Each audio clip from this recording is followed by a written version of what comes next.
Oke, Assalamualaikum warahmatullahi wabarakatuh. Salam sejahtera untuk semuanya. Om Swastiastu, Salam, Namo Buddhaya, salam kebajikan. Dear Planologia, kali ini dari channel Planologiku kembali sharing tentang penyelenggaraan pemanfaatan ruang, khususnya dalam tahap pengendalian pemanfaatan ruang di era Undang-Undang Cipta Kerja. Pengendalian pemanfaatan ruang di era Cipta Kerja ini adalah satu upaya untuk mewujudkan yang namanya tertib ruang, untuk mewujudkan ruang-ruang terbangun kita yang aman, nyaman, produktif, dan berkelanjutan. Nah, pada pengendalian pemanfaatan ruang ini sama pentingnya dengan pada tahap perencanaan maupun tahap pemanfaatan, karena salah satu komponen saja itu tidak baik, maka perwujudan perencanaan tata ruang itu juga hasilnya tidak baik. Pengendalian pemanfaatan ruang dengan adanya Undang-Undang Cipta Kerja ini terjadi beberapa perubahan, terutama pada penetapan peraturan zonasi yang tidak lagi menjadi bagian dari kegiatan pengendalian, tetapi karena bersifat preventif maka ditarik menjadi bagian produk perencanaan di subbab pengendalian pemanfaatan ruang. Kemudian pemberian izin diganti dengan ketentuan kesesuaian kegiatan pemanfaatan ruang seperti yang dimaksud pada pasal 35 Undang-Undang Cipta Kerja. Pada penjelasannya di PP 21 ya, terutama di pasal 147 ayat 1, pengendalian pemanfaatan ruang dilaksanakan untuk mendorong terwujudnya tata ruang sesuai dengan perencanaan tata ruang. Kemudian pengendalian pemanfaatan ruang ini juga dilaksanakan untuk mendorong agar setiap orang mentaati rencana tata ruang yang ditetapkan, memanfaatkan ruang sesuai dengan rencana tata ruang, mematuhi ketentuan yang ditetapkan dalam persyaratan kesesuaian kegiatan pemanfaatan ruang atau KKPR. Dalam penjelasan di dalam PP 21 ya, muatan pengendalian pemanfaatan ruang ini kemudian di breakdown menjadi 5 muatan. Yang pertama terkait dengan penilaian pelaksanaan KKPR dan pernyataan mandiri pelaku UMK. Kedua, penilaian perwujudan rencana tata ruang, pemberian insentif disinsentif, pengenaan sanksi, dan penyelesaian sengketa pemanfaatan ruang. Nah, poin pertama terkait dengan penilaian pelaksanaan kesesuaian kegiatan pemanfaatan ruang ini dilaksanakan untuk memastikan kepatuhan pelaksanaan ketentuan kesesuaian kegiatan pemanfaatan ruang, pemenuhan kesesuaian kegiatan pemanfaatan ruang, untuk memastikan kepatuhan pelaku pembangunan atau pemohon terhadap persyaratan perolehan KKPR. Nah, nanti apabila ya ditemukan ya ketidakpatuhan pelaku pembangunan ya, kemudian ditemukan juga tidak melalui prosedur yang benar, maka KKPR akan dibatalkan demi hukum. Kemudian jika tidak sesuai ya akibat perubahan tata ruang, maka KKPR itu dibatalkan, tetapi di sini nanti masyarakat akan mendapat ganti rugi ya yang layak. Poin kedua, penilaian pernyataan mandiri yang dibuat oleh pelaku UMK ini dilaksanakan untuk memastikan kebenaran pernyataan mandiri yang dibuat oleh pelaku UMK. Nah, nanti apabila ya ditemukan ketidaksesuaian, maka akan dilakukan pembinaan seperti yang dimaksud di dalam pasal 150 ayat 5 dari PP 21. Terkait dengan penilaian kepatuhan ini nanti sebagaimana dimaksud di pasal 149, maka akan dilakukan pada periode selama pembangunan dan pasca pembangunan. Penilaian pada periode selama pembangunan ini untuk memastikan kepatuhan pelaksanaan dalam pemenuhan ketentuan kesesuaian kegiatan pemanfaatan ruang, dan ini dilakukan paling lambat 2 tahun sejak diterbitkannya KKPR. Nah, nanti apabila ditemukan inkonsistensi atau tidak dilaksanakan, maka akan dilakukan penyesuaian. Ini seperti penjelasan yang dijelaskan di ayat 4 pasal 150. Sementara nanti pada periode pasca pembangunan nanti ini dilakukan untuk memastikan ya kepatuhan hasil pembangunan dengan ketentuan dokumen kesesuaian kegiatan pemanfaatan ruang. Apabila ditemukan inkonsistensi dalam periode penilaian pada periode pasca pembangunan ini, maka akan dilakukan pengenaan sanksi seperti pada ayat 6 dimaksud pada ayat 6 pasal 150. Hasil penilaian pelaksanaan KKPR ini nanti akan dituangkan dalam bentuk tekstual dan bentuk spasial.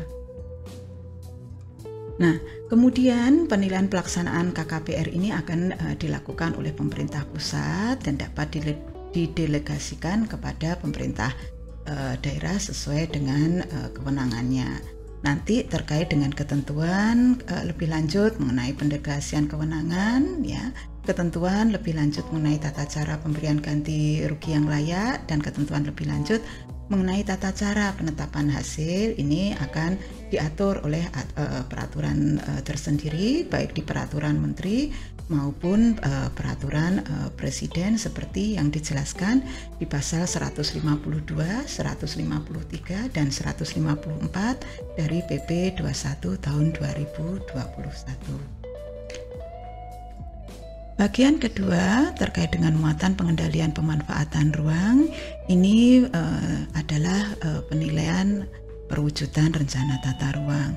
Penilaian perwujudan rencana tata ruang ini dilakukan dengan 2 cara, melalui penilaian tingkat struktur rencana tata ruang dengan menyandingkan terhadap pelaksanaan program pembangunan pusat permukiman dan sistem jaringan prasarana. Sementara penilaian tingkat perwujudan rencana pola ruang dilakukan dengan menyandingkan terhadap pelaksanaan program pengelolaan lingkungan, pembangunan berdasarkan perizinan berusaha, dan hak atas tanah, di mana baik penilaian perwujudan rencana struktur ruang dan rencana pola ruang ini dilakukan terhadap kesesuaian program, kesesuaian lokasi, kesesuaian waktu pelaksanaan kegiatan pemanfaatan ruang, dan ini nanti akan menghasilkan hasil penilaian berupa muatan sudah terwujud, ya, belum terwujud, atau pelaksanaan program pembangunan tidak sesuai dengan yang direncanakan.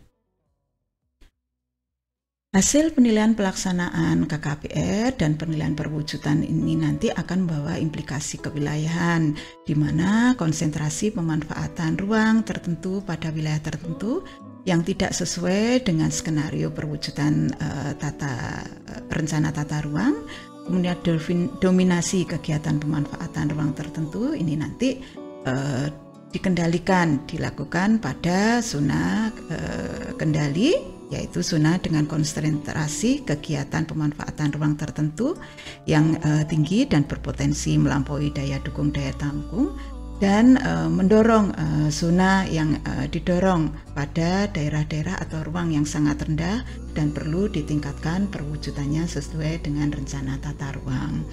Nah, pengendalian implikasi kewilayahan ini nanti akan dilaksanakan dengan penilaian secara periodik dan menerus, baik 1 kali dalam 5 tahun maupun lebih dari 1 kali dalam 5 tahun jika ada perubahan kebijakan yang bersifat strategis nasional.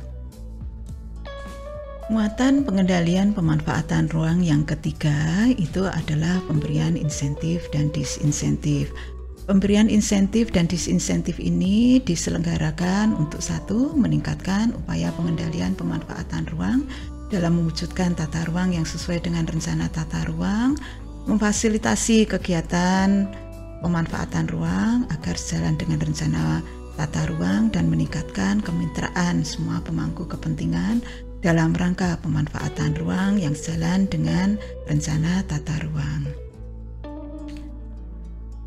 Berkaitan dengan insentif dan disinsentif, ini ada beberapa pengertian di mana insentif itu merupakan perangkat untuk memotivasi, mendorong ya dan memberikan daya tarik ataupun memberikan percepatan terhadap kegiatan pemanfaatan ruang yang memiliki nilai tambah pada zona yang perlu didorong untuk pengembangannya. Sementara kegiatan disinsentif ini merupakan perangkat untuk mencegah atau memberikan batasan terhadap kegiatan pemanfaatan ruang yang sejalan dengan tata ruang dalam hal berpotensi melampaui daya dukung ataupun daya tampung lingkungan. Alat untuk memberikan insentif dan disinsentif ini bisa berupa fiskal dan non fiskal. Untuk contoh fiskal, pemberian insentif bisa saja berupa keringanan pajak, kemudian keringanan retribusi dan keringanan negara bukan pajak. Sementara untuk pelaksanaan disinsentif bisa saja berupa pengenaan pajak yang tinggi, pengenaan retribusi yang tinggi. Kemudian untuk non fiskal terkait pemberian insentif bisa berupa kompensasi, subsidi, imbalan, kemudian sewa ruang, urun saham, kemudian fasilitas persetujuan KKPR, kemudian penyediaan sarana prasarana, penghargaan, dan publik promosi. Sementara yang non fiskal terkait dengan disinsentif, kegiatan disinsentif berupa kewajiban pemberian kompensasi, pembatasan penyediaan sarana prasarana, dan pemberian status tertentu.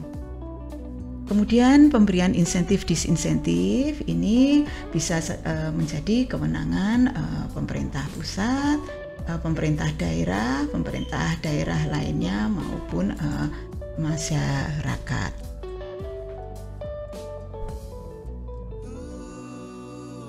Poin keempat terkait dengan muatan pengendalian pemanfaatan ruang adalah pengenaan sanksi. Nah, pengenaan sanksi yang maksud di sini adalah terkait dengan sanksi administratif. Sanksi administratif ini nanti akan dikenakan pada setiap orang yang tidak mentaati rencana tata ruang yang telah ditetapkan dan mengakibatkan perubahan fungsi ruang, baik yang nanti tidak memiliki kesesuaian kegiatan pemanfaatan ruang atau tidak mematuhi ketentuan yang ditetapkan dalam persyaratan kegiatan pemanfaatan ruang. Kemudian juga terkait pada setiap orang yang menghalangi akses terhadap kawasan yang ditentukan oleh peraturan perundangan yang dinyatakan sebagai milik umum. Nah, yang dimaksud menghalangi akses ini adalah penutupan akses masyarakat untuk mencapai kawasan yang dinyatakan dalam peraturan perundang-undangan sebagai milik umum. Nah, penutupan akses ini kemudian dapat mengakibatkan proses evakuasi masyarakat dalam kondisi bencana ini bisa terganggu. Kemudian sanksi administratif ini nanti dilakukan berdasarkan yang pertama nanti hasil dari yang namanya penilaian pelaksanaan, ketentuan kesesuaian kegiatan pemanfaatan ruang, hasil pengawasan penataan ruang, hasil audit tata ruang, maupun pengaduan pelanggaran pemanfaatan ruang. Bentuk sanksi administratif yang dimaksud di dalam pemberian sanksi ya, lebih lanjut ini di dalam Undang-Undang 26 maupun di PP 21 itu dijelaskan dapat berupa sanksi administratif peringatan tertulis, denda administratif, penghentian sementara kegiatan, penghentian sementara pelayanan umum, penutupan lokasi, pencabutan kesesuaian kegiatan pemanfaatan ruang, pembatalan kesesuaian kegiatan pemanfaatan ruang, pembongkaran bangunan, dan pemulihan fungsi ruang. Nah, poin terakhir terkait dengan muatan pengendalian pemanfaatan ruang itu berupa penyelesaian sengketa pemanfaatan ruang. Nah, sengketa ini bisa dimungkinkan terjadi antar pemangku kepentingan. Nah, pemangku kepentingan yang di sini dimaksud bisa saja pemerintah pusat, pemerintah daerah, masyarakat, ataupun yang lainnya. Pada upaya penyelesaian sengketa penataan ruang ini dapat mungkin dilakukan dengan cara musyawarah sebelum ke pengadilan, dan kemudian di luar pengadilan pun diupayakan ya ada upaya-upaya negosiasi, mediasi dengan melibatkan mediator, konsiliasi dengan melibatkan pihak ketiga. Nah, bagaimana nanti ya di dalam pelaksanaan pengendalian pemanfaatan ruang ya secara rincinya, nanti Planologiku Ilmu akan berbagi ya terkait dengan pengendalian pemanfaatan ruang di tiap muatan dalam seri pengendalian pemanfaatan ruang pada video-video selanjutnya. Tentu saja di sini Planologiku Ilmu tetap akan berpedoman pada NSPK yang berlaku di Indonesia. Itu saja yang bisa Planologiku Ilmu kali ini bagikan. Kurang dan salahnya Planologiku Ilmu mohon maaf. Sampai ketemu pada seri video-video berikutnya. Wassalamualaikum warahmatullahi wabarakatuh.